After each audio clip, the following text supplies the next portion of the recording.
Bien, les damos la bienvenida a todas las personas que están conectadas y que se van a ir conectando a este coloquio por Zoom del Centro PEN de República Dominicana. Hoy tenemos un invitado de lujo. Yo lo No, podría no, decir eso jueves tras el jueves. lujo, no, el lujo es ese auditorio, ese es el lujo. Pues sí, porque vamos a tener a nuestro querido y admirado Efraín Castillo. Efraín, prácticamente una ficha súper conocida a nivel de la literatura, el mundo intelectual, artístico y publicitario de República Dominicana, miembro de la generación del 60 y un autor versátil y muy exitoso en prácticamente todos los géneros. O sea, no hay un solo género en que Efraín no haya dejado su impronta. Poesía, teatro, ensayo, cuento, novela. Es un autor prolífico y un autor de muchísima calidad. Yo, aunque podemos conversar con él de todo y sobre todo y preguntar de todo y sobre todo, eh, quiero también que hablemos un poco de la última novela de Efraín, que la tengo por acá, Testosterone Split. Testosterona Split. Ok, entonces esa novela, pues lógicamente va a estar como en el eje de las cosas que vamos a estar viendo, pero vamos a estar viendo también otras áreas, porque eh, el jueves de la semana, el miércoles de la semana pasada, no solamente se puso en circulación Testosterone Split, sino también Canto Hiroshima, un poemario, y también A espaldas de Jacob, una obra de teatro. Es decir, tres libros de gran valor en tres campos totalmente distintos. Eso es una demostración no solamente de poder creativo, sino también de capacidad de aportar a nuestra literatura. Así que eh, yo quiero que, voy a empezar la pregunta, pero todo el mundo ya sabe, levanta la manito y puede intervenir, porque esto es un coloquio, no un diálogo, tampoco es un monólogo, sino un coloquio y mientras más personas participemos, mejor. Eh, pero, ¿qué te llevó, Efraín, a escribir Testosterone Split? Bueno, en primer lugar, hay que decir lo que es la novela, lo que es una novela, por qué se escribe una novela.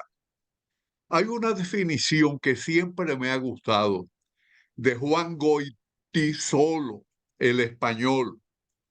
Dice Goytisolo que el escritor lo devora todo cuando está escribiendo una novela.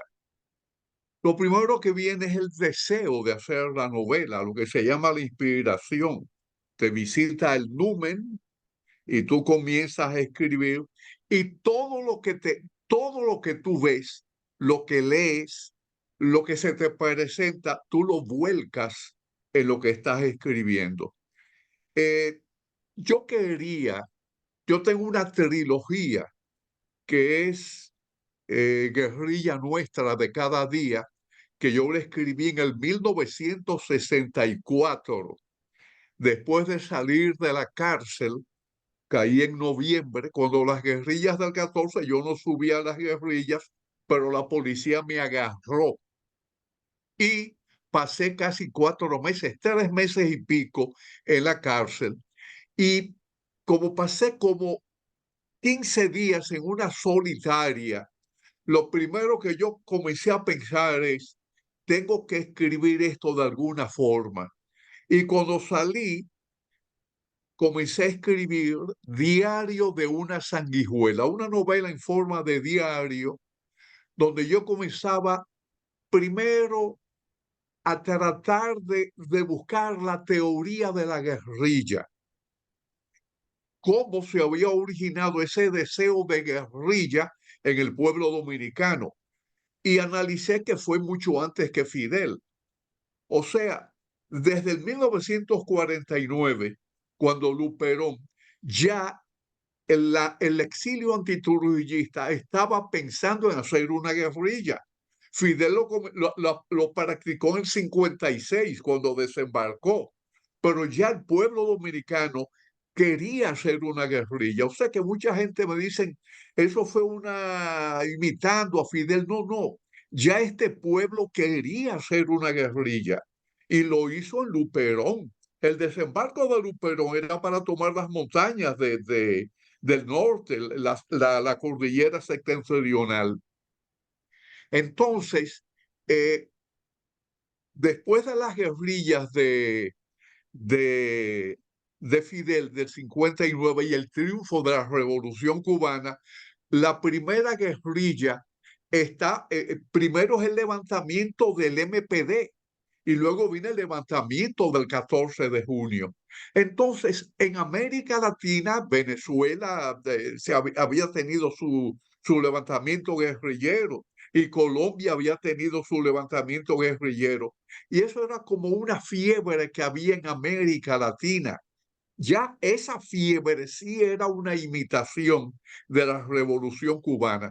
Entonces yo me puse a escribir Diario de una Sanguijuela, que publiqué en el 2002 con el nombre de Guerrilla Nuestra de cada día, donde yo trato de analizar cómo se origina la guerrilla y la fiebre guerrillera, las ansias de nuestra juventud de irse a las montañas a protestar.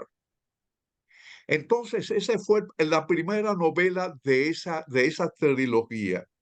La segunda novela fue Currículum, que es una novela donde yo trato de explicar la teoría de la visa, o sea, el síndrome de la visa. ¿Por qué la gente se iba? Fíjate, antes de la Revolución de Abril, no había esa búsqueda de la visa. Inclusive los estudiantes iban a Estados Unidos y regresaban. Todo el que se iba con una visa a Estados Unidos regresaba. Pero después del 65, la doctora Rita Tejada, que escribió una tesis, que fue su tesis doctoral, creo que de la Universidad de Indiana, nos hizo a Andrés L. Mateo, a Marcio Veloz Magiolo y a mí unas entrevistas para hablar de tres novelas. La de Andrés L. Mateo fue La otra Penélope. La de Marcio Mejía, Macho creo Veloz, que fue, ¿cuál? Macho Veloz. No, de abril en adelante fue la de Marcio Veloz y la mía fue Currículum. Y entonces hizo una tesis sobre un pesimismo en la novela dominicana. Pero es que después de la revolución fue una época que trajo un pesimismo. Primero, la neutralización de la revuelta por la intervención norteamericana y luego la derrota de Bosch por Balaguer en el 66. Y el país comenzó o sea, hubo una capa social de pesimismo y la gente entonces comenzó a emigrar. Ahí fue que comenzó la emigración verdadera, que le llaman diáspora, pero no es una diáspora. La diáspora es un concepto de nación sin tierra. O sea, en la diáspora se origina como la diáspora judía, donde hay una nación con un idioma, una religión, una cultura, pero no tiene tierra. Esa es una diáspora. Aquí lo que vive es un exilio económico, un exilio cultural, un exilio hasta romántico. Hay personas que se van porque pelean con la esposa o la mujer con el esposo o unos novios que terminan y dicen, me voy de este país. Entonces, ese exilio dominicano no es una diáspora, pero se origina con fortaleza después de la Revolución de Abril. La tercera novela, después de Currículum, es El Personero, que es el personero debería ser la primera novela. La segunda debería ser en lo que se llama en la categoría de la historia, del contenido. La segunda, Diario de una sanguijuela o Guerrilla Nuestra, y la tercera, Currículum. Ahora, ¿qué es Testosterona? Testosterona Split es la novela donde yo trato de unificar esas tres novelas. Y es una novela que se origina con 5 capas y comienza principiando el siglo XX, 1905, 1907, es que comienza la novela con una familia libanesa que llega a San Pedro de Macorís, llega a San Pedro de Macorís porque es el barco donde van a Venezuela y de Venezuela ir a Ecuador, que era el fin de ese viaje. Llega a San Pedro de Macorís y entonces no aparecen las piezas para solucionar el problema del barco, de una línea francesa que habían tomado en Marsella. En Marsella no, es el puerto que está en el Atlántico de Francia, donde se tomaban los viajes para venir a América.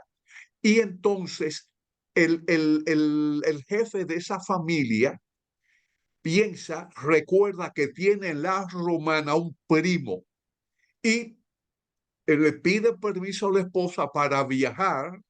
Aprovecha que hay una recua, un viaje que va de San Pedro de Macorís a la Romana, porque San Pedro de Macorís todavía no tenía lo que se llama, bueno, estaba comenzando con la producción azucarera, pero la Romana todavía, el Central Romana, no se había establecido, porque fue comenzando el decenio de los 10 que se estableció la South Puerto Rico Sugar Company.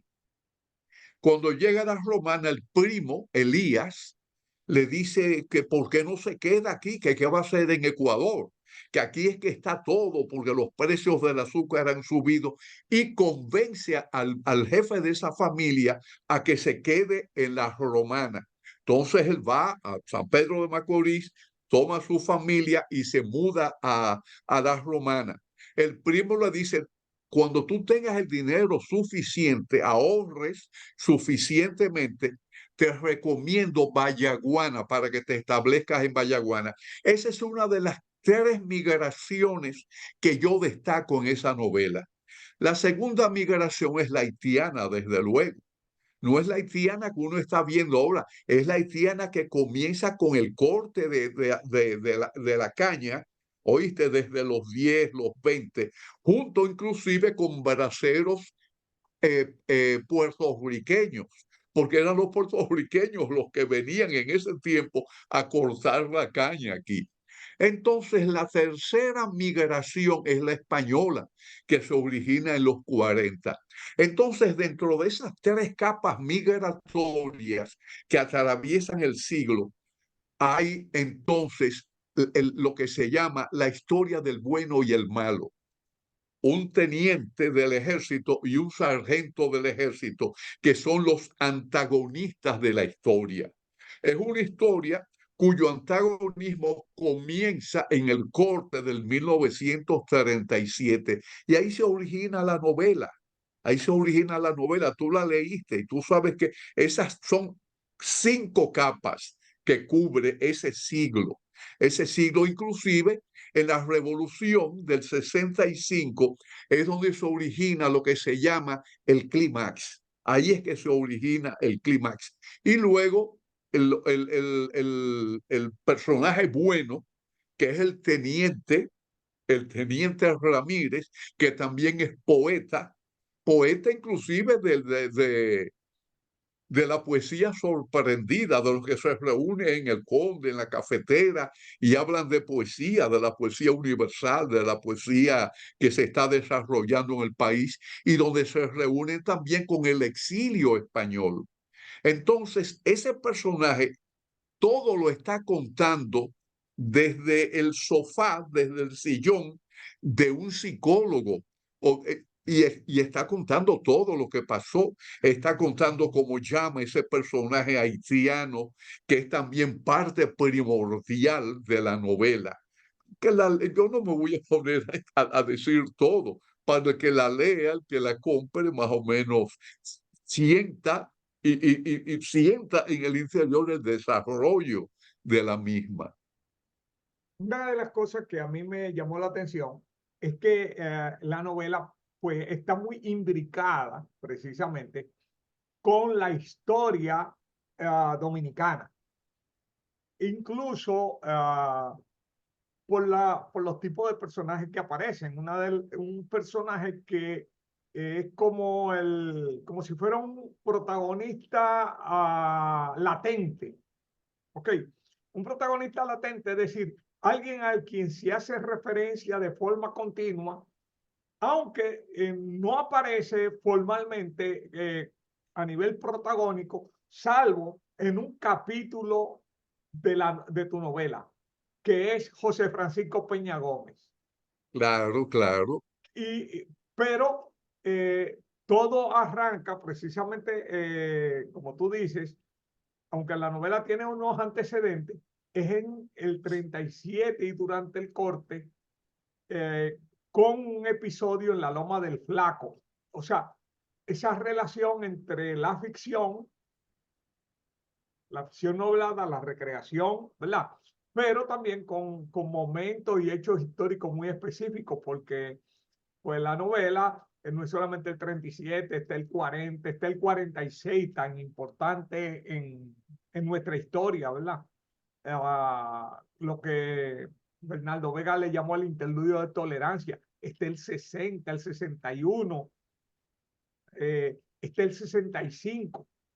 Incluso el año de cierre también es un año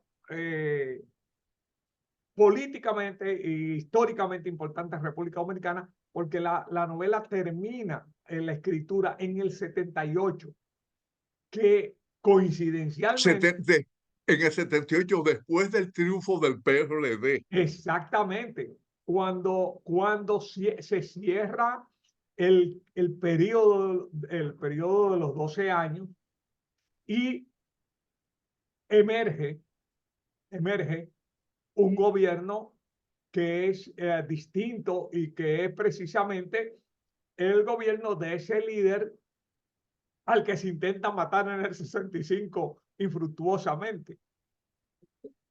No la cuentes, no la Oh, cuentes. no, no, no la cuenta, simplemente doy Mira, esta. eso de contar lo que se llama el argumento. Yo recuerdo, yo viví 6 años en San Cristóbal y en San Cristóbal había un cine, La Angelita, propiedad de Sangles, que era el administrador de la bodega frente, en una bodega que pertenecía a la Hacienda Fundación, donde se vendía de todo. Y de Sangles era el dueño del cine Angelita. Yo recuerdo, yo tenía como 9 años, pero ya me gustaba mucho el cine. Y yo iba a la primera tanda y entonces, cuando yo salía, los amigos míos me preguntaban, él muere, él muere. O sea, preguntándome si el protagonista moría para no ir a verla. O sea, no entra y mira tú. Si tú cuentas el argumento, olvídate. Ahora, lo importante es cómo se origina, perdón, cómo se origina la enemistad entre el teniente Ramírez y el sargento Caballero. Y el sargento Caballero se origina por el nacimiento de ese haitiano, de ese haitianito, cuyos padres han matado, han dado muerte en la Loma del Flaco. Y la discusión entre Ramírez y Caballero es que Caballero dice que hay que matar al niño, que no se puede dejar vivo, y el teniente Ramírez dice que no van a dejar, que no van a matar al niño.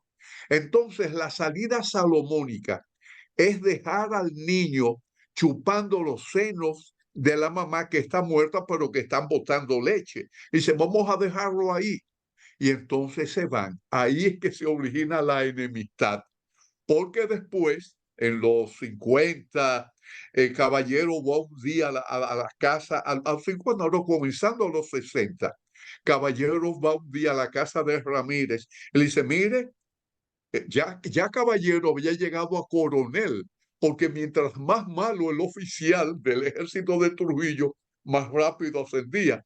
Y a Ramírez lo habían votado porque había salvado la vida en Barahona a unos complotados, a unos antitrujillistas que tenían un complot.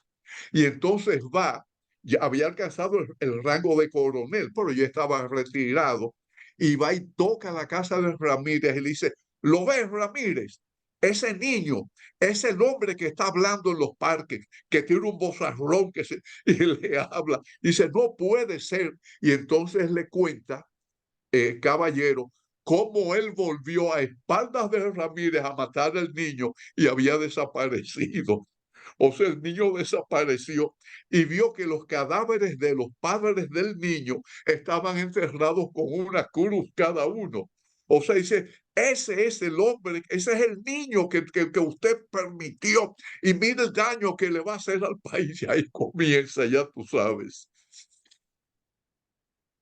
Tremendo.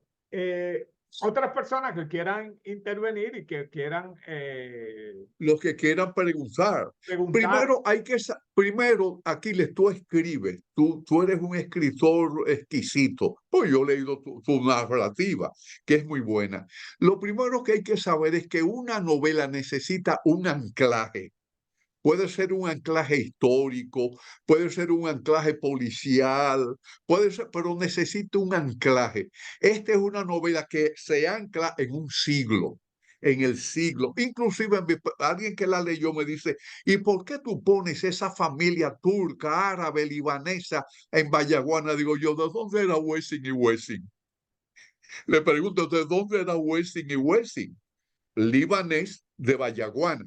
O sea, todo lo que hay en la novela está, oíste, fríamente calculado de cómo ubicar cada personaje, cada circunstancia en ese anclaje, en un anclaje histórico, en un anclaje histórico. Helman Cabreja.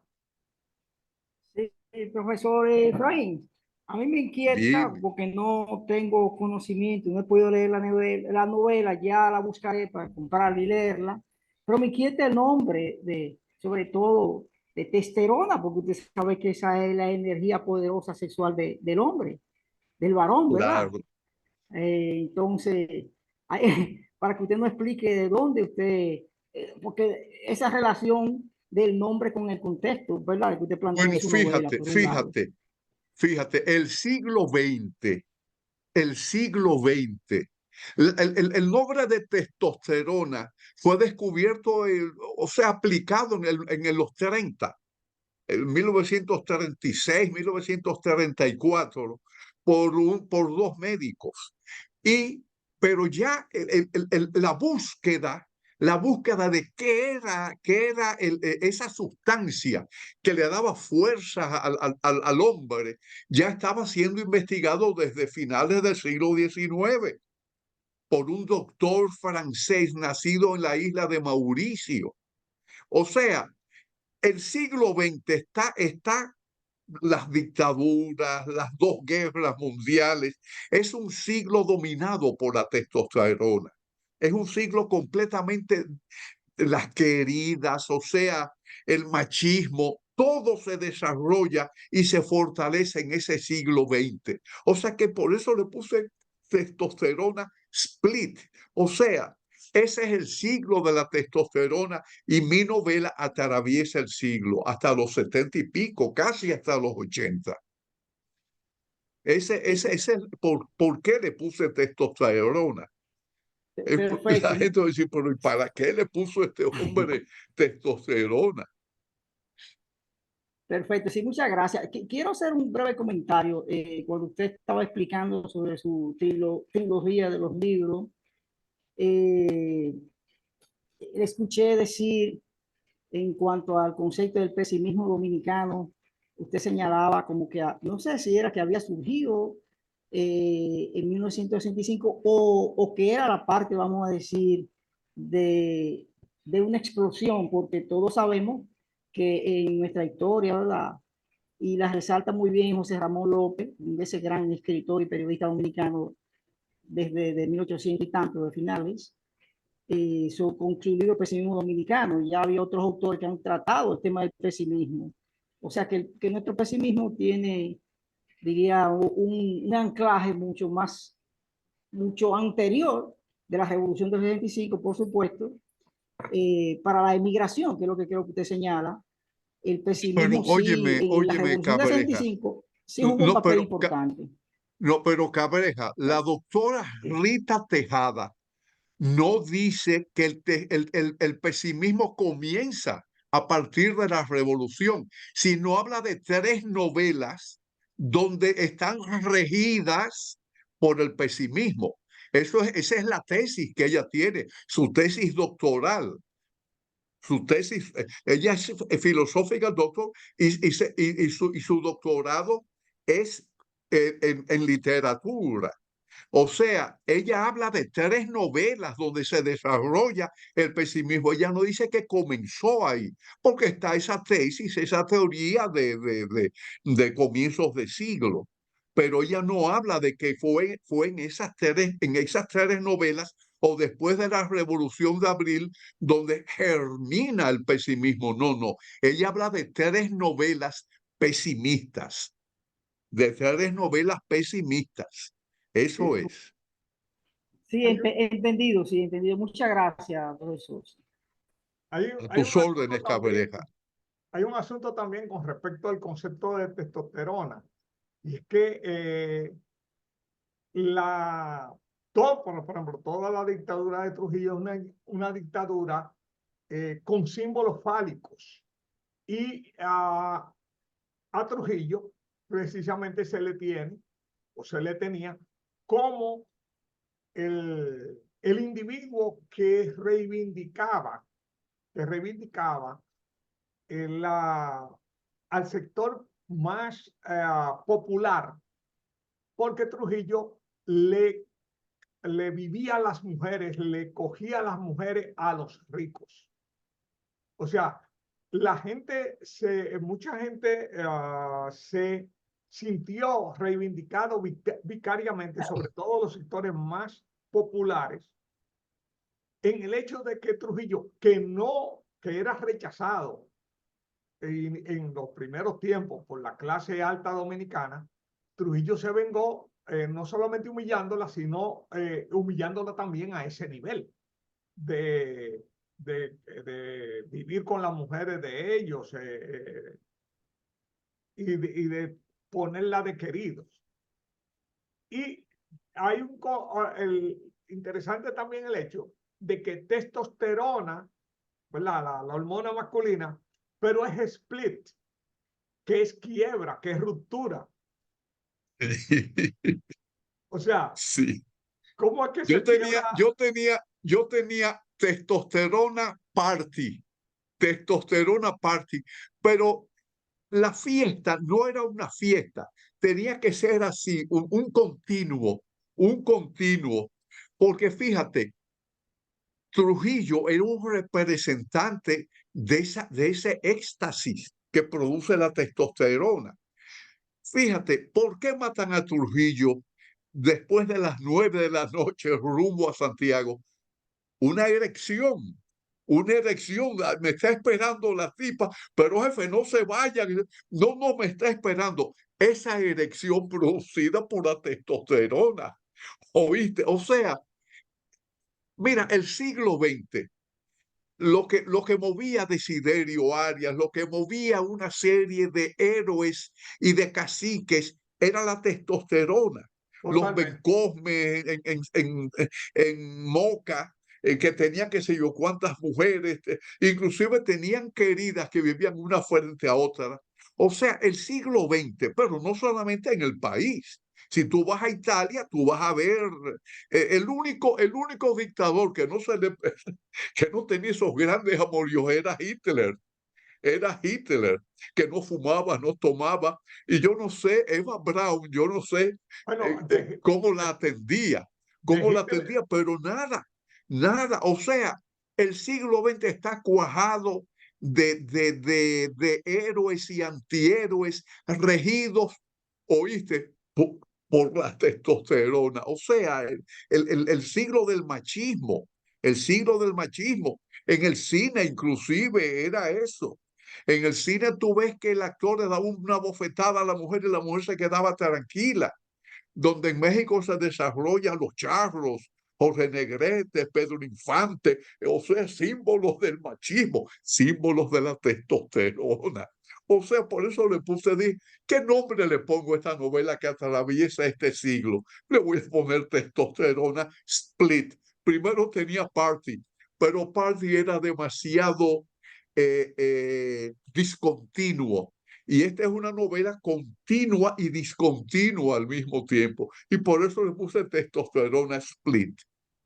Buenas noches, Aquiles. Silverio. Yo no puedo, no sé levantar la manita. Yo soy una gente torpe en esos asuntos. Está bien. Se vale todo. Saludar al maestro Efraín Castillo, que dentro de la publicidad, en términos de grupos castrenses, no sé si ustedes saben que se le conoce como el general Efraín Castillo. Nunca se le pudo degradar a otro rango. Siempre fue. Te voy a hacer No, la anécdota corta.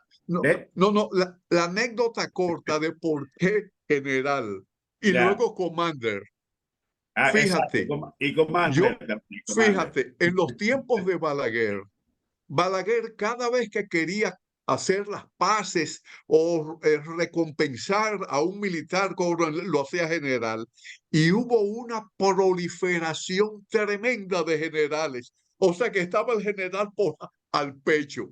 Y yo a todo el mundo decía, ¿qué pasa, general? Pues era una forma de satirizar el balaguerato. Yo estuve 3 veces preso en el balaguerato. 3 veces estuve preso.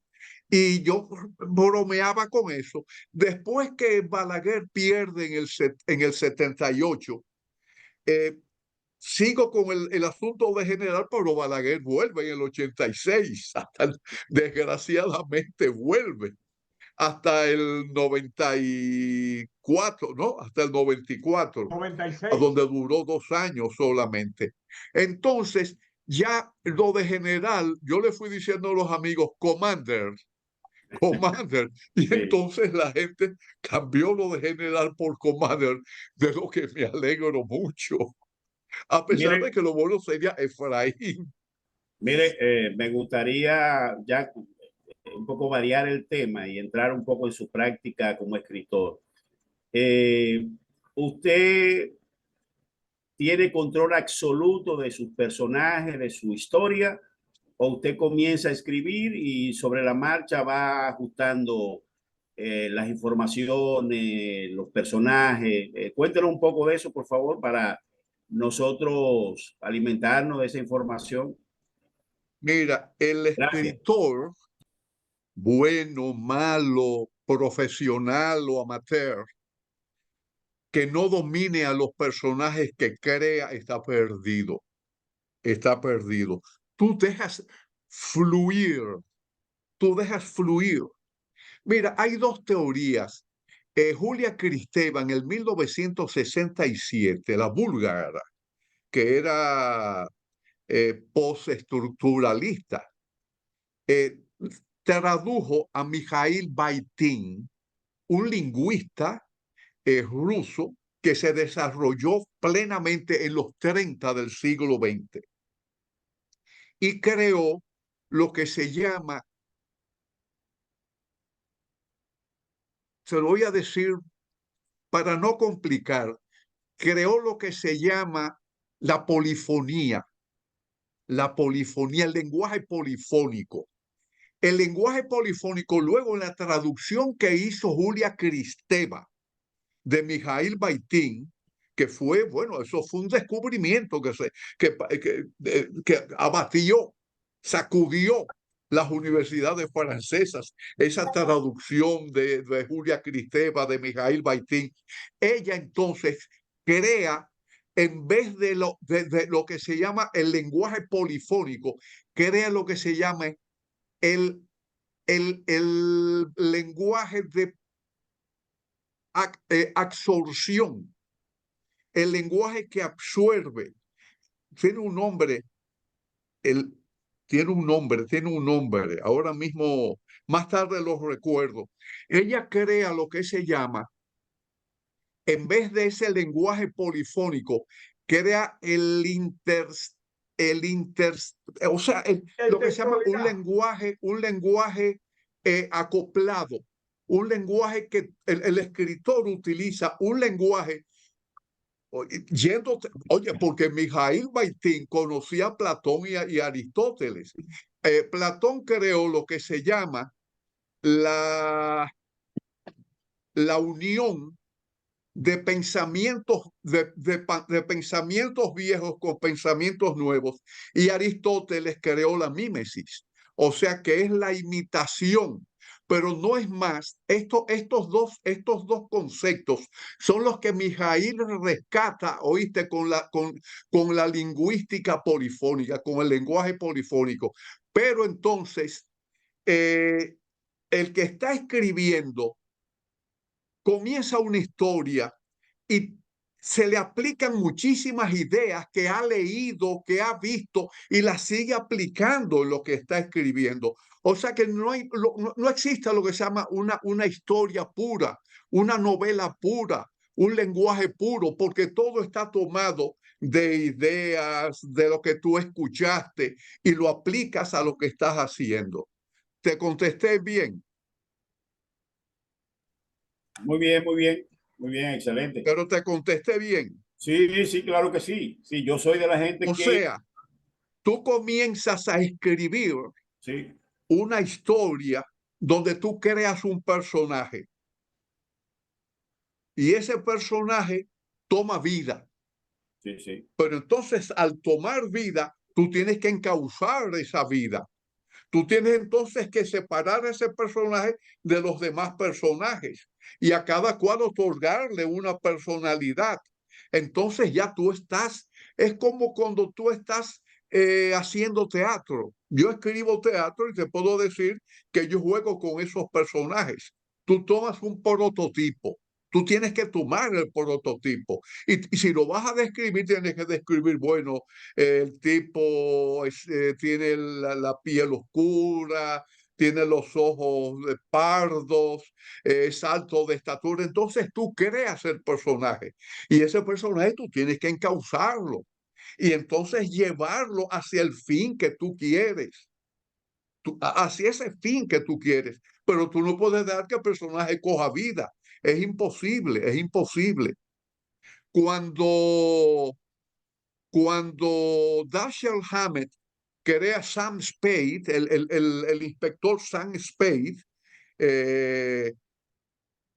primero tiene que decir, bueno, es un detective privado y este detective privado es rudo o es blando o es mujeriego, fuma, bebe, pero tiene que dominar el personaje. No puede permitir que el personaje tome rienda del escritor. Eso tú puedes hacer una novela donde el escritor es presa del mismo personaje, pero y eso es ficción.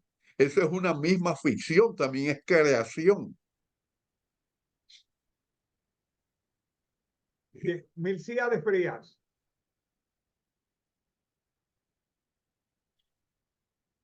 Sí, buenas noches. Quería preguntarle a este grandioso escritor que nos está dando un espacio, que me hace dar un libro. Nada de grandioso, nada de grandioso, nada de eso. Sí, es que así lo vemos cuando uno ve un maestro de la narrativa como usted.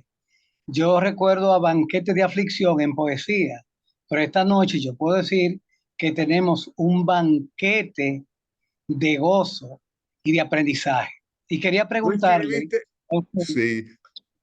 sobre si a usted le pasaba, como nos contaba una vez Veloz Mayolo, que él decía que él estaba escribiendo, por ejemplo, una novela X, y que junto con esa novela había un pleito en su cabeza que tenía hasta 2 y 3 novelas más, y que a veces los personajes se le enredaban porque querían huir de una situación narrativa, por ejemplo, en una novela enfocada, pero que a él como que se le resbalaban personas que querían irse a la otra novela que tenía en mente. Es lo que quiero preguntarle. Me ha gustado como usted ha explicado eso de los personajes y creo que uno va a aprender mucho con esto. ¿Qué le sucede a usted? ¿Le ha sucedido que ha tenido más de una novela en su mente cuando está escribiendo alguna? ¿O si solo se enfoca en esa novela? Bueno, fíjate, la creación es así. El éstoro, o sea, cuando te visita el numen, se te agolpan en la cabeza muchísimas cosas. Pero eso de que tú vas pensando en otra novela, no, no. Es lo que es la teoría de Mijail Baitín. Tú estás escribiendo y tienes otras ideas en la cabeza, ideas que ya tú has leído, que has oído, que te has imaginado. Pero no es que los personajes se quieren ir, no, no. Desde luego, cuando tú escribes una novela, que es la teoría de Georgi Lukács, que es un continuo discontinuo, oíste, tú tienes que tener en cuenta que es un universo que no es el del cuento, que es completamente continuo. O sea, parte de un lugar y llega a otro, completamente continuo. O sea, en un cuento no existe en una narración, en una fábula, no existe lo discontinuo, sino lo continuo. Ya cuando tú estás escribiendo un cuento, no te pasa lo que transita por tu cabeza cuando estás escribiendo una novela, que se te agolpan las ideas. Es lo que dice Goytisolo, Juan Goytisolo. El que está escribiendo una novela lo tiene todo. Todo. Tú lees el periódico y tú dices, le voy a aplicar esto. Oyes en la radio una canción, dices, voy a meter. Mira, cuando yo escribí El Personero, yo oí una canción que se llama Sabor de Engaño, que es de los años 40, porque mi novela, El Personero, comienza en el 1944, que es cuando se comienza a fortalecer de verdad, oíste, la dictadura de Trujillo, fruto de un asesoramiento bien aplicado de Peñavalle, de Víctor Garrido Puello, de Joaquín Balaguer, porque Trujillo no solamente lo oía a los militares y era un matón consuetudinario. Trujillo escuchaba las asesorías intelectuales y alguien le dijo, jefe, vamos a traer esos españoles que están huyendo y esos judíos, vamos a blanquear el país y a fortalecer la intelectualidad y la cultura. Aquí no había una cultura dominicana en la pintura. Aquí había una pintura eurocéntrica, de paisajes muy petrificada. Y son los pintores que admite Trujillo en el 40.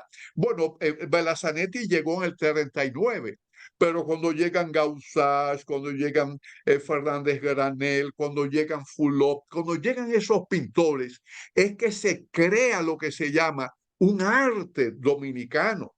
Ya Haití en esa época tenía maestros, porque había un renacimiento, el renacimiento de Harlem del 1937 es una imitación del renacimiento haitiano, del renacimiento haitiano. O sea que ya Haití tenía una cultura pictórica y nosotros no teníamos.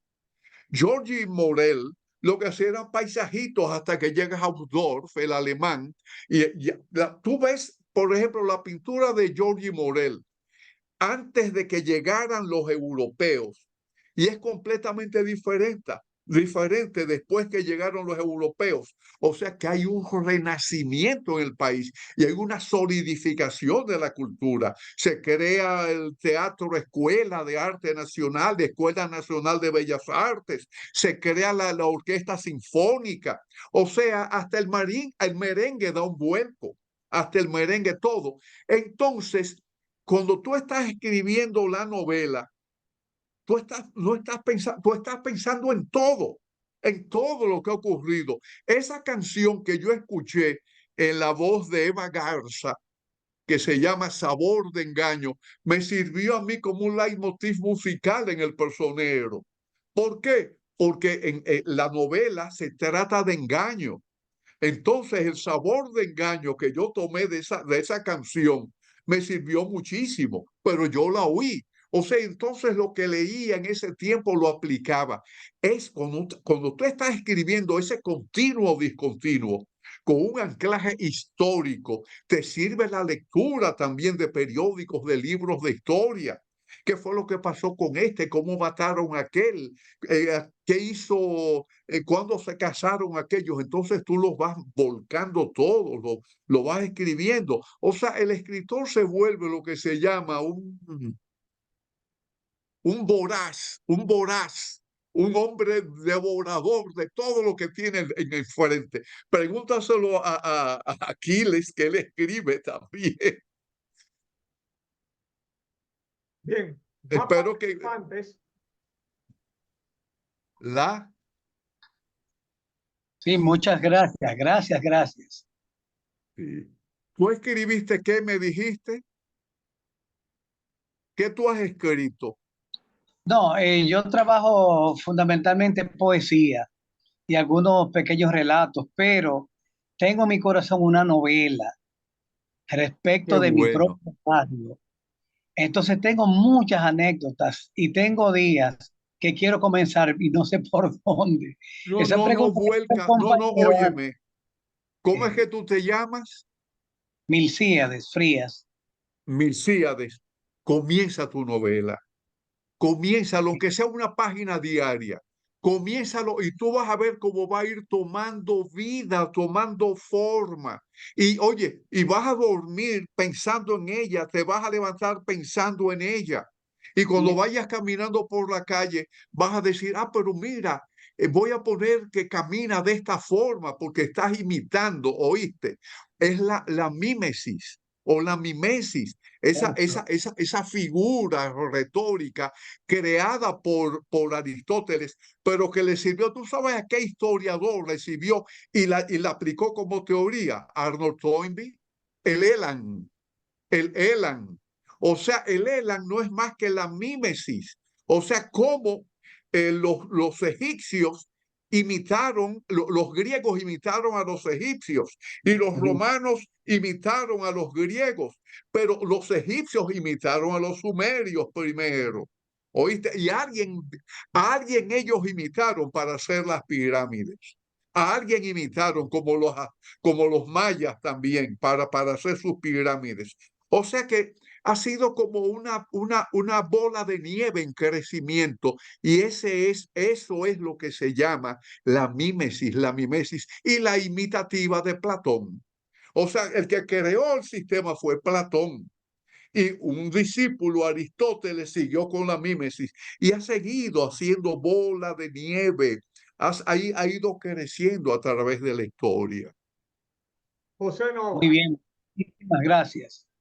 Muy buenos consejos. Muy buenas noches a todos. Quisiera felicitar al panelista y a todos la concurrencia de esta noche.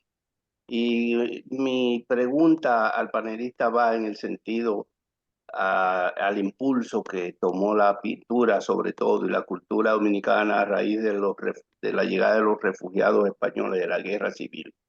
Y los judíos, Sí, no, y los judíos. y los judíos también, exacto, esas inmigraciones. Pero yo quiero preguntarle, en el sentido de esos grandes pintores que existieron antes de que eso se produjera, esa inmigración se produjera. Yo le puedo mencionar, por ejemplo, a Luis de Sangles, a Celeste Wossi Hill y al propio Giorgi Morel, que eran pintores consagrados ya en Sí, esa...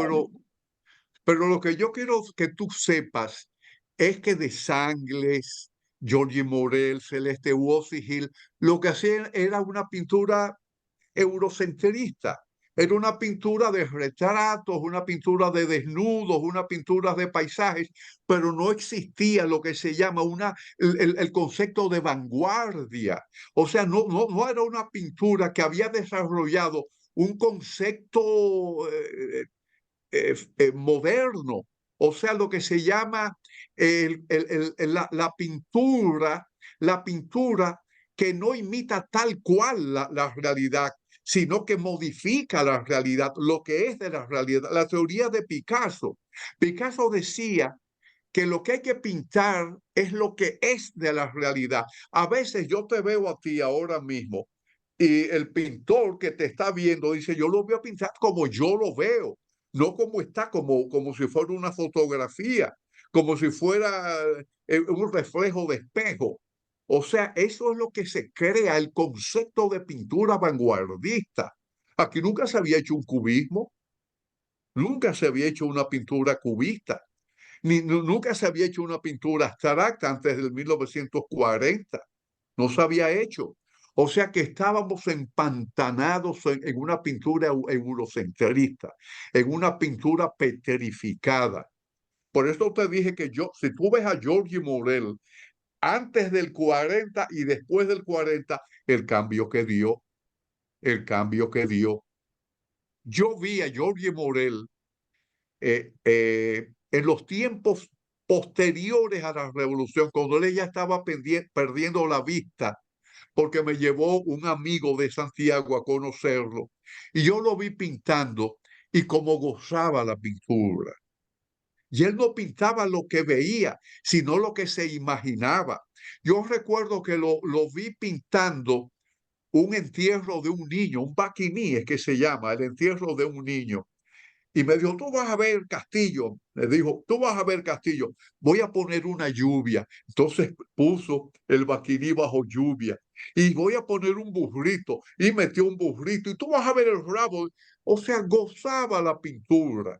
Pero había un concepto muy diferente al concepto de el pintor Giorgi Morel antes de que se juntara, antes de que tuviera contacto con esa pintura que venía de Europa, con esa pintura nueva.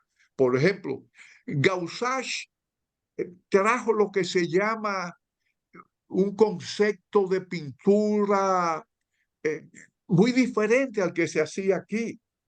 Y sin embargo, Gaussage aquí descubrió colores que no veía en Europa, no los veía en Barcelona, en Cataluña, de donde él era. Y entonces descubrió un color tropical que aplicó a su pintura, a una pintura figurativa, a una pintura figurativa. Por ejemplo, ya a finales de los 50, Hernández Ortega estaba haciendo figuración abstracta.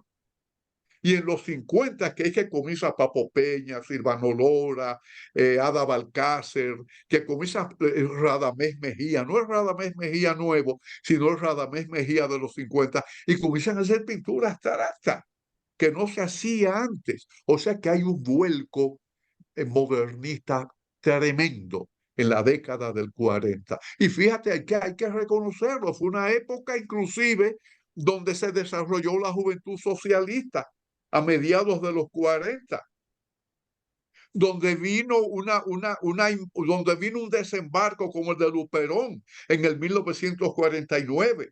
En esa época, en el 1940, hay dos movimientos de vanguardia literaria, poética.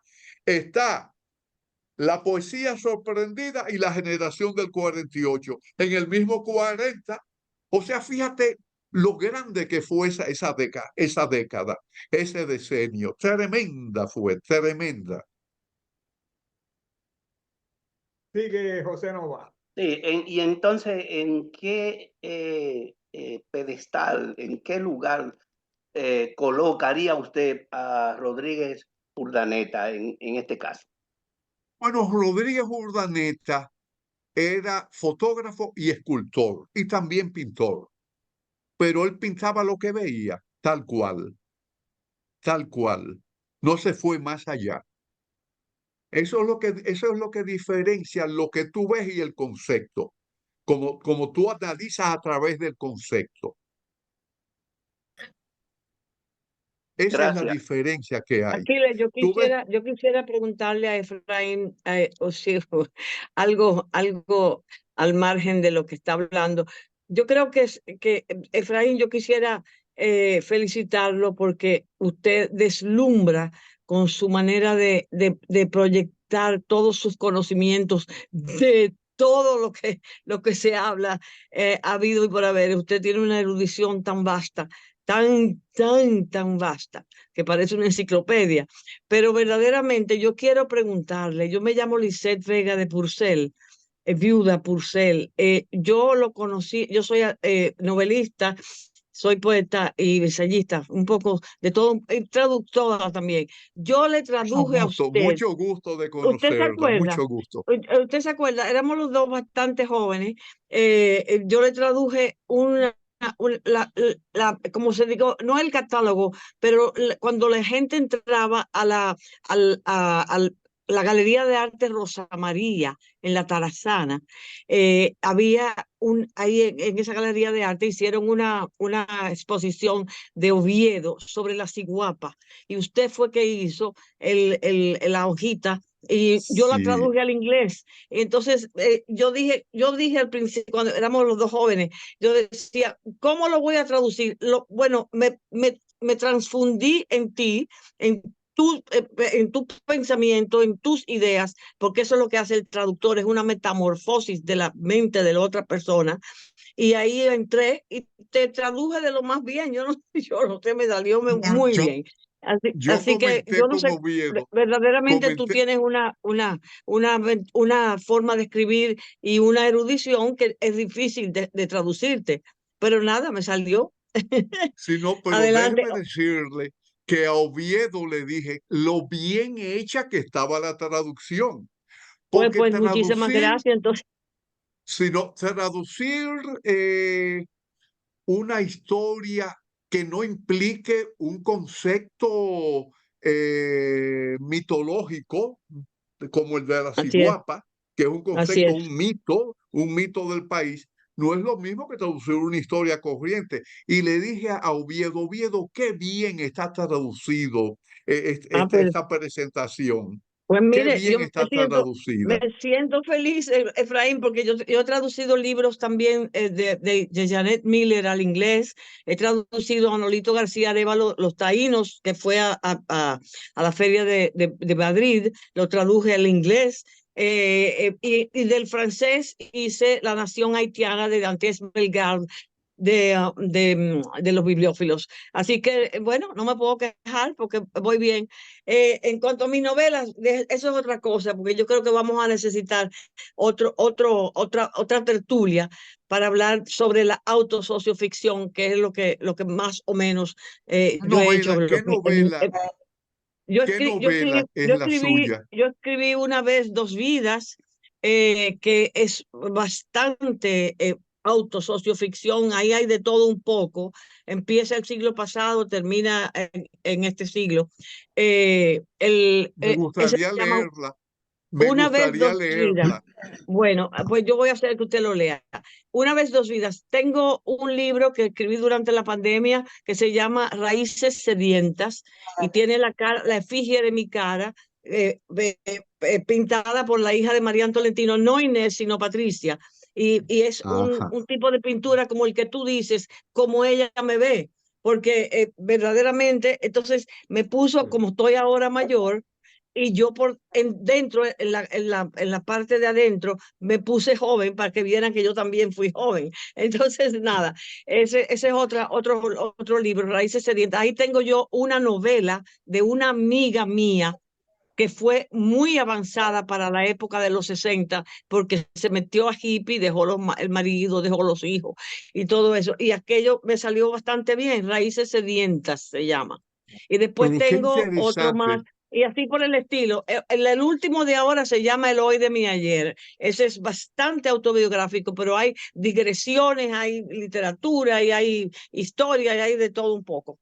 Autosocioficción. Qué interesante. Me gustaría leerla, Bueno, porque esa novela que yo escribí, que mi primera novela, que es Diario de una sanguijuela, que se publicó con el nombre de Guerrilla Nuestra, el personaje es un existencialista, es un wow, dropout, es un excluido wow. de la sociedad, un dropout. Alguien Dime otra vez que cómo no se se... llama. ¿Cómo se eh, llama la novela? La novela se llama Guerrilla Nuestra de Cada Ok, Día, la voy a que yo buscar. le escribí con el nombre de Diario de una Sanguijuela.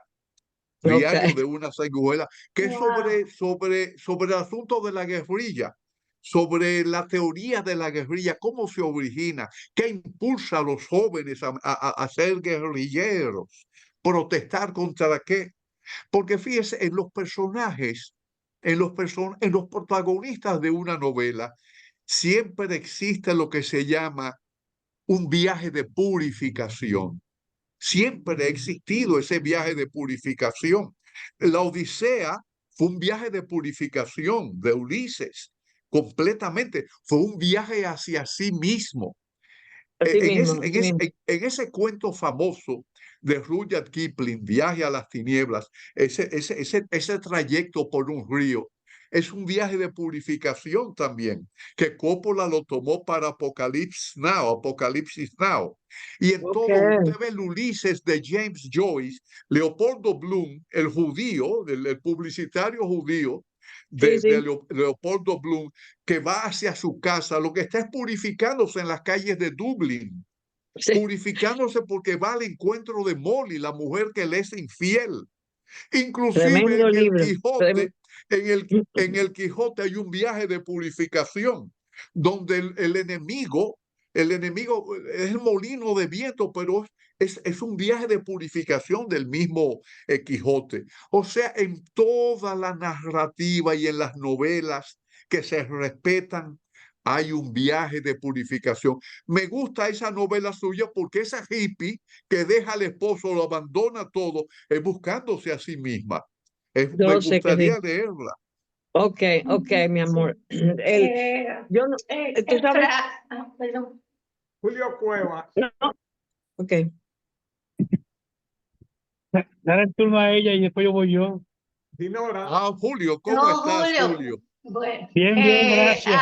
Julio, habla tú y yo te cedo el espacio. Me encanta escuchar. Después de ti. Bien.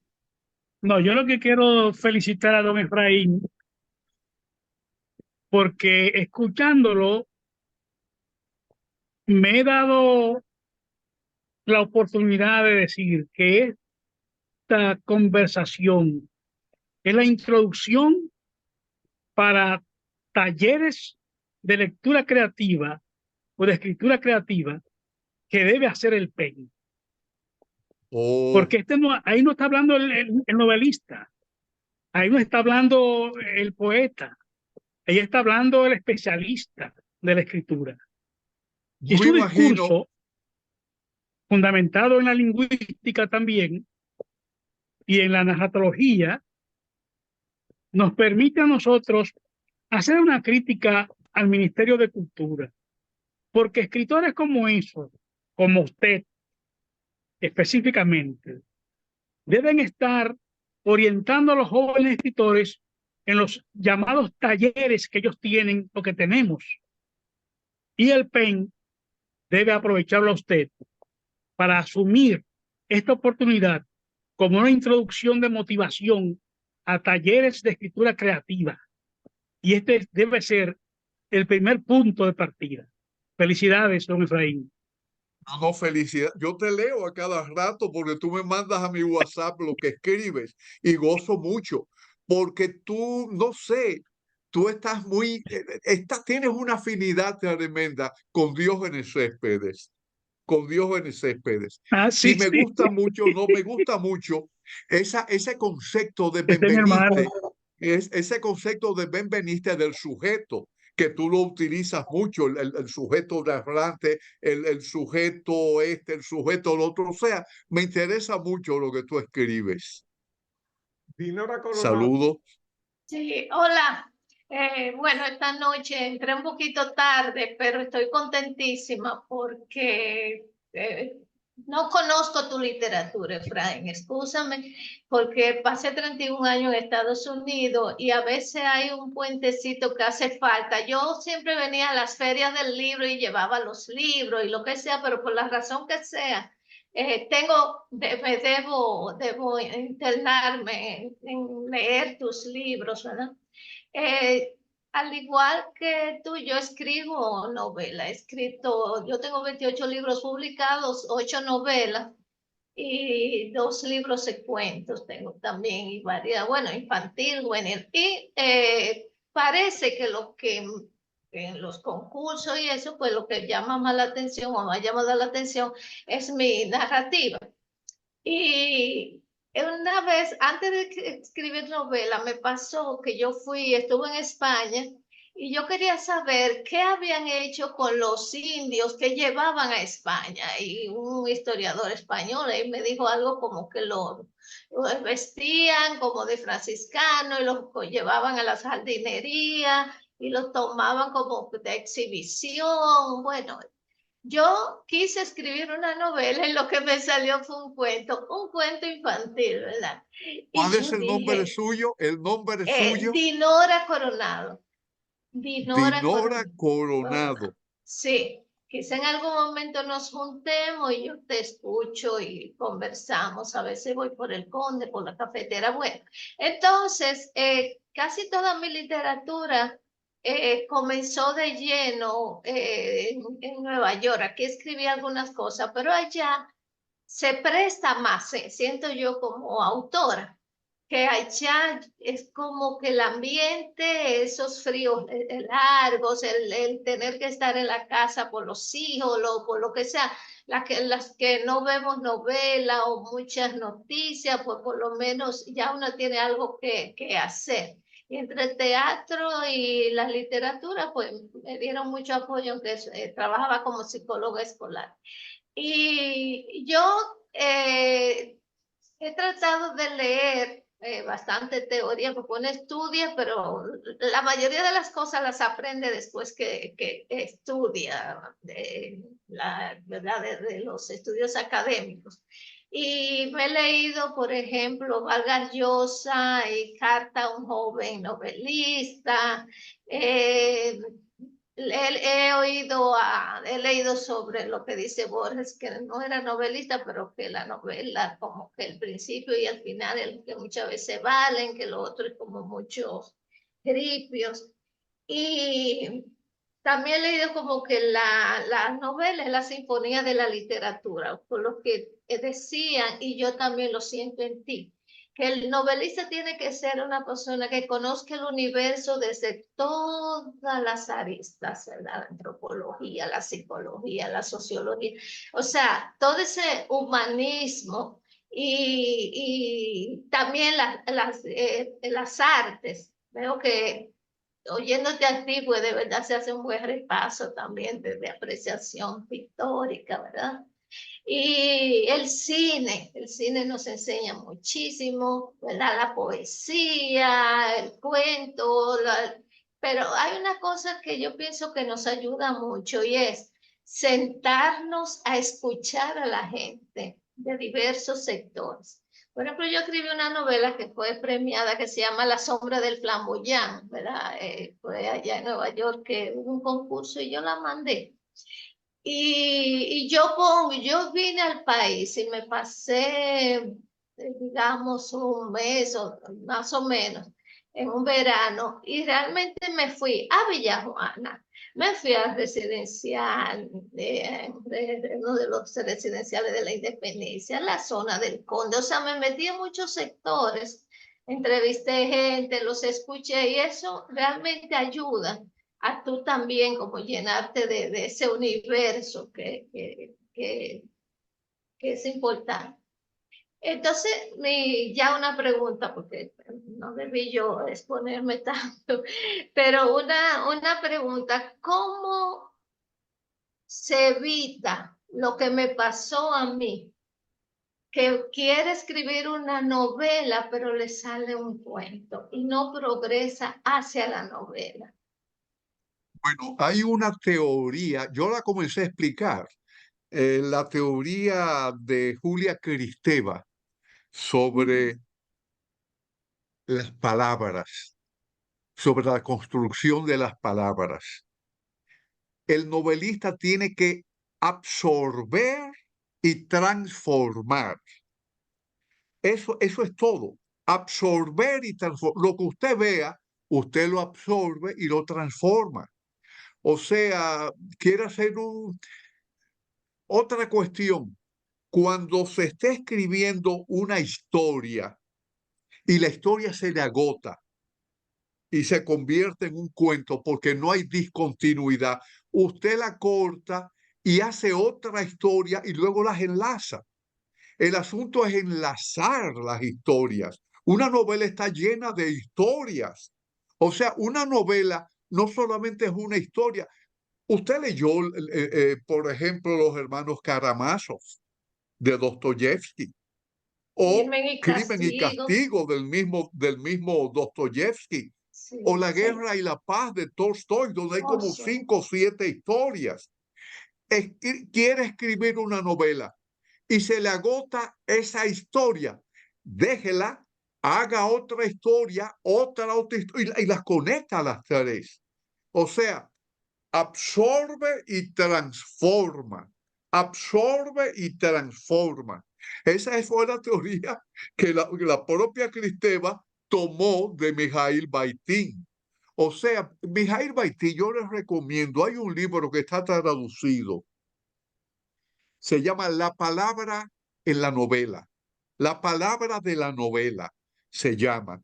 Está traducido al inglés, está traducido al español. Les recomiendo que lo lea porque ahí está el sumum, ahí está lo que se llama la teoría de Mikhail, porque él tuvo que, y es sobre novelas de Dostoyevsky que él escribe esa teoría, esa tesis. O sea, les recomiendo que lea para que si escribe, si se le agota la historia, la deja, busca otra historia y luego las enlaza. Comienza a ser una historia de una mujer infiel o de una mujer que aborta y tiene entonces ese mea culpa de que abortó, entonces lo deja, pero entonces hace otra historia de otra mujer que también abortó y las une, y luego hace otra historia de una mujer que no aborta.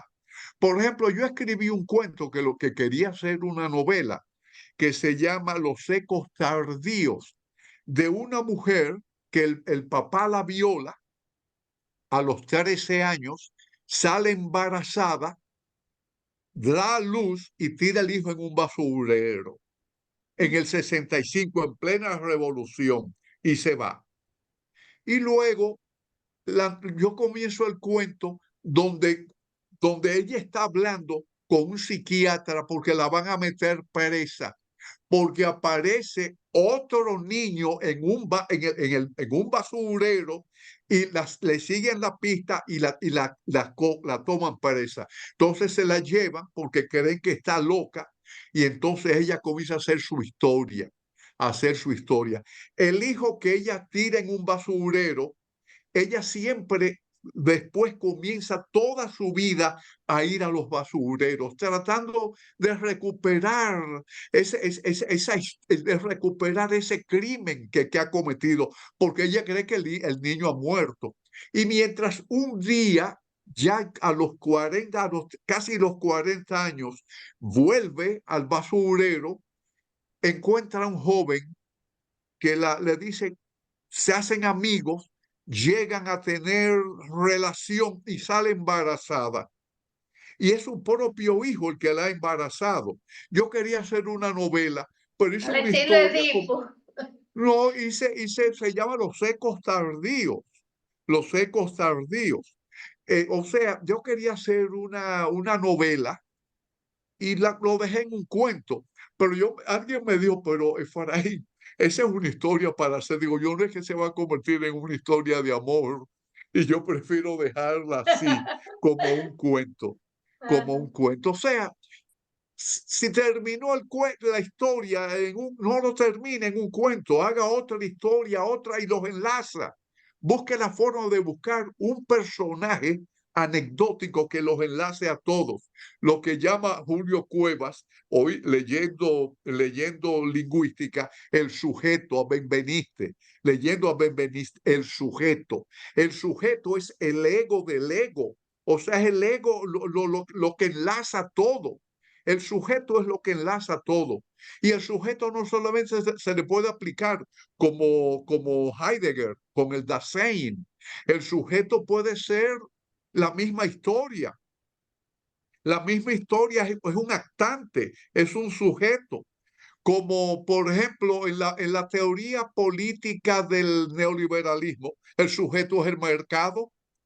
El mercado es el sujeto del neoliberalismo.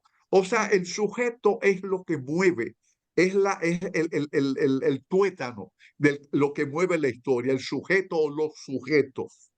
No lo dejen un cuento, señora Coronado, no lo dejen un cuento, haga una novela, haga una novela. Sí, sí. No, yo tengo muchas novelas planteadas y otras que tengo una ahí que hay que seguirla. Pero aquí en la adaptación, como volví al país, pues me estoy como adaptando y eso me roba tiempo porque aquí se dañan mucho las cosas y que gusta mucho quienes arreglen y bueno, eso es otro mundo. Pero sí, me gustan, aquí tomé notas de los libros y es muy interesante, sí. Y también... Usted, no sé, otro tema con la novela es que creo que es el género más comercial, porque hoy mismo yo llevo una novela mía, un intercambio de libros que Ángel Hernández organizó una actividad por el Mes Internacional de la Mujer y el Día de la Poesía. Y yo llevé 2 o 3 novelas mías y enseguida quienes estaban ahí dicen, qué pena que no traje libros, porque entonces yo podía llevarme esta, intercambiar. Y cuando yo también yo estoy buscando novelas. Y encontré La tumbadora de Pedro Page, que no la he leído. Y también, como hago teatro, quiero alguna vez llevar al teatro a esta señora, la que era música. Mire, señora Coronado, Sí. la novela creó la historia. Heródoto, que dicen que es el padre de la historia, creó la novela. Porque la historia que escribía Heródoto era una historia anecdótica, completamente anecdótica, donde los héroes hablaban. El héroe de una batalla hablaba y los malos hablaban. Tucídides, el que siguió escribiendo historia de los griegos, fue el que creó más o menos la historia científica, porque él iba a los lugares e investigaba. Pero la novela creó la historia. La novela es la creadora de la historia. Y es un género complicado, pero es un género exquisito la novela. La novela es un género exquisito, exquisito. Parte de la historia que conocemos, inclusive las batallas de Gengis Khan, las conquistas de Gengis Khan, los que escribieron esas historias, la novelaron, fueron historias noveladas. Fueron historias noveladas. La misma historia del Japón está llena de anécdotas noveladas completamente. O sea, la novela es un gran género, es un gran género. Muy buen género es. Sí, sí. Muy bien. Pues déjeme decirle que, Efraín, ¿tú recuerdas el poema Calle de la Veracruz que le gustaba declamar a Juan Gibres? Sí. Bueno, ese bendito poema tiene una frase que dice que no hay plazos que no se cumplan ni deudas que no se paguen, y a nosotros se nos acabó el plazo. Ah, bueno. Pero esa señora que está ahí, ¿cuál es su nombre? Dinora Coronado. No, hay otra señora que está en la pantalla. Alice Vega. Está Alice Vega, está Rosina Anglada. Sí. Rosina Anglada, Rosina Anglada, esa es la que vi ahora. Una gran gestora cultural. Yo sé, que se ha acabado el tiempo. Estoy afectada de gripe. Usted recitó un poema mío que me gustó mucho. Sí, me gustó todo lo mucho. suyo me gusta, por eso estoy aquí. Y yo no quiero perder esta oportunidad de saludarle en un día como hoy tan significativo, Día de la Poesía, y me encantó eso cuando entré tarde, que usted dijo que esos pintores españoles fueron vanguardistas en el sentido de despegarse de Europa.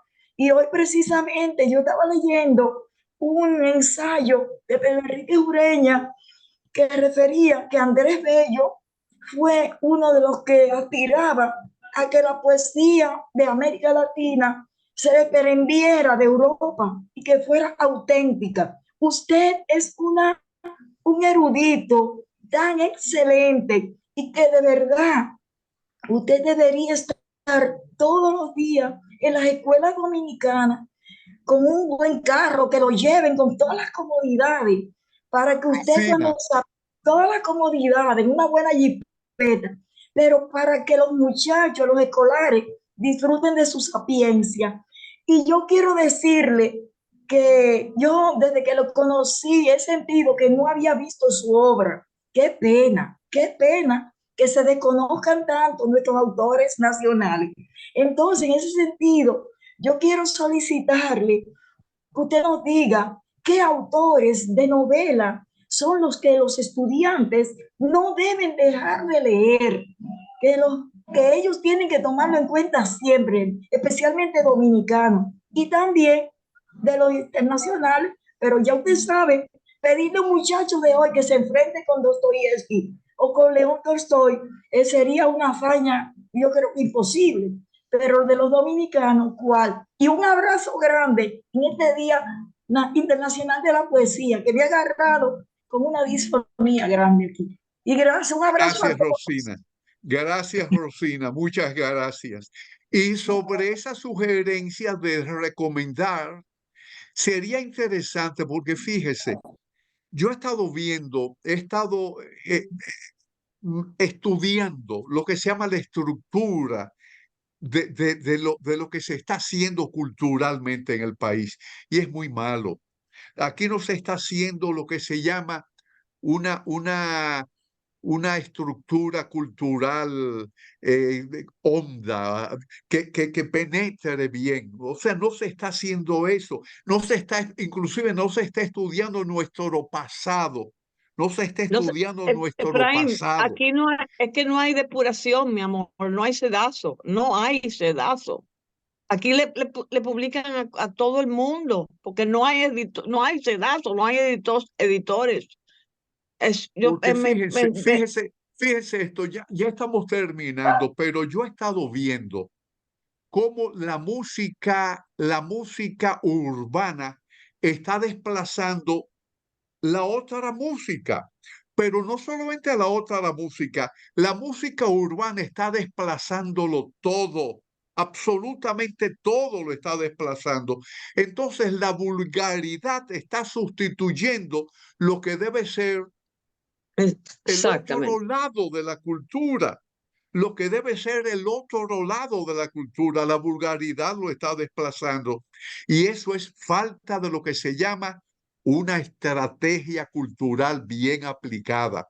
Si ustedes vieron los premios soberanos, ustedes vieron cómo la vulgaridad dominó esos premios. O sea que estamos completamente desfasados en lo que se llama la aplicación de un programa, de un sistema cultural que penetre y deje una huella, que deje una huella.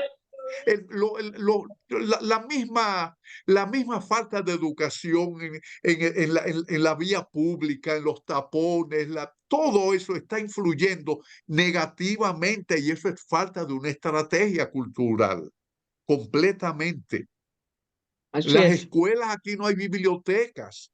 No hay bibliotecas. Eso que dice Rosina, la recomendación de libros, cómo se debe aplicar. Yo recuerdo, uno tiene que volver a la era, tiene que volver a Trujillo para explicar lo que es el país, sobre todo yo que tengo 83 años, que me crié en ese sistema. O sea, cuando mataron a Trujillo yo tenía 20 años. O sea, yo me crié en ese sistema, me eduqué en ese sistema, pero en la escuela pública o privada donde yo asistí había biblioteca. Y comenzó la televisión y había cine, uno iba al cine. pero vamos mal, es un derrotero mal el que estamos tomando en lo que se llama la estrategia cultural. Estamos de Y acuerdo, muy de al acuerdo. final hace daño y está haciendo daño. Está haciendo daño. Uno lo está sintiendo en el lenguaje que se está hablando en la televisión, en el lenguaje que se está hablando en la radio, en el lenguaje de la vía pública. O sea, ese lenguaje ha variado completamente. No es el lenguaje en que yo me crié, en el que se crió usted, en el que se crió Rosina. El lenguaje está variando, está variando. No solamente porque se están comiendo las heces y están pronunciando mal, no, sino el concepto, la conceptualización, lo que se llama la producción de ideas, la producción de sentido. O sea, vamos mal, vamos mal. La estructura cultural está muy mal en el país. Sin Bueno, embargo, lo que se hace, como lo que estamos haciendo esta noche, es rompiendo poco a poco la cualquierización de la cultura nuestra, Exactamente. todo eso. Entonces, esto es lo que hay que seguir, que cada uno en su momento tenga ese plan de, sin decir eso no es, de aquello no vale la pena, no decir nada, sino mostrar algo, y así le vamos metiendo a la sociedad. Yo vengo de afuera, yo lo sé, quizás yo soy muy optimista, pero me da pena cuando dicen aquí no sirve nada, no, aquí hay muchas cosas muy buenas, no las dejemos caer, eso es lo importante. Bien. No, digo, lo que pasa es que lo bueno está siendo ocultado, está siendo opacado por lo vulgar. Sí. Por lo vulgar. Exactamente. No es que lo vulgar sea malo. No es que lo vulgar sea malo. En una novela tiene que haber un sujeto vulgar y tiene que ser otro sujeto que se lo ponga. Tiene que haber una contradicción. Y el paradigma precisamente se establece entre esa contradicción. Pero lo que tenemos que hacer es que lo culto, lo que se llama el estudio, lo que se llama la otra educación, la otra cultura crítico, sí. domine a la que se está imponiendo. Eso es lo importante. Sí, Así es. Ahora, Así tenemos es. dirigiendo PEN y se está convirtiendo en lo que se llama un líder de cultural, Aquiles, y hay que impulsar a Sí, Aquiles para señor. que siga en Sí, ese señor. fuego. Un aplauso para Aquiles porque está logrando formación de clubes que funcionen realmente y que se entusiasmen con la lectura. Por eso lo tenemos que aprovechar y un todo. abrazo y un aplauso a Efraín que nos trae también, comparte, ¿verdad? No se guarde ese vasto saber. Nos seguiremos comunicando por Facebook mientras tanto. Sí. Buenas noches a todos. Buenas noches a Un todos. abrazo. Ha sido un placer. Un abrazo.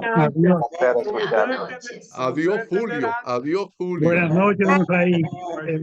Buenas noches. Como ustedes entenderán, esta conversación con Efraín comenzó, pero debe continuar. Porque dejamos Así es. Debe continuar. Es una introducción.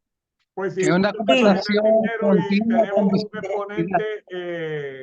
Bueno, les agradezco a todos esta conversación. Gracias, Aquiles. Muchas gracias. Buenas noches. Le voy a decir lo siguiente. Las personas que estén interesadas en los libros de Efraín, Canto Hiroshima, A espaldas de Jacob, teatro, y Testosterone Split, la novela, a través de PEN, a través del centro PEN lo pueden solicitar y nosotros nos ponemos en contacto con Efraín. Efraín yo te voy a mandar 20 para que tú las vendas a través de PEN. A mí me interesa. Me coloca